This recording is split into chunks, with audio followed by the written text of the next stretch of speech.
Let's go ice fishing. Monday, you went ice fishing with your friend for 5 hours. Together, you caught 15 fish. You caught 5 more fish than your friend. How many fish did each of you catch? Before we do anything, let's look at what we have. Before we do anything, let's look at what we have. Together, you caught 15 fish. And you caught 5 more fish than your friend. And what is the question asking us? How many fish did each of you catch?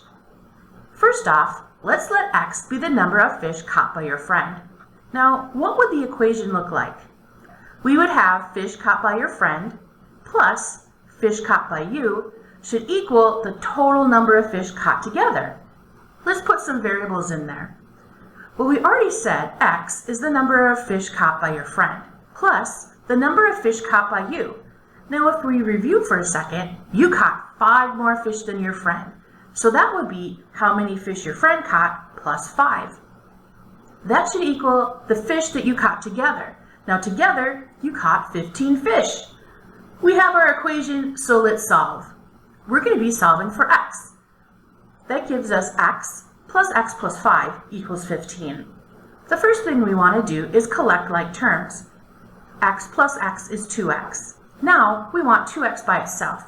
So the opposite of adding 5 is subtracting 5. So let's do that next.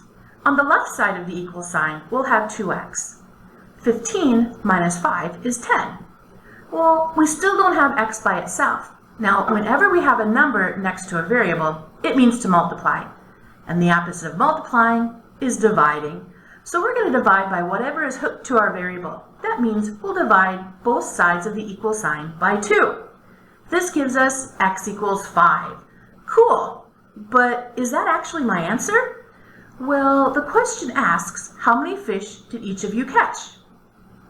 Well, we know we let x be the number of fish caught by your friend.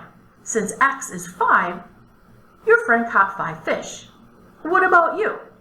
Since the total number of fish caught is 15, all we need to do is take 15 minus 5, the number of fish your friend caught, and that gives us 10. So you caught 10 fish. Good job! Did you like this? Well, guess what? I have worksheets available on Teachers Pay Teachers. Yep, each bundle has 30 worksheets, exactly like this one. The same questions, except different numbers. So if you're interested, I have a link in the description below. And yes, you'll find me under Pie Crustable on Teachers Pay Teachers.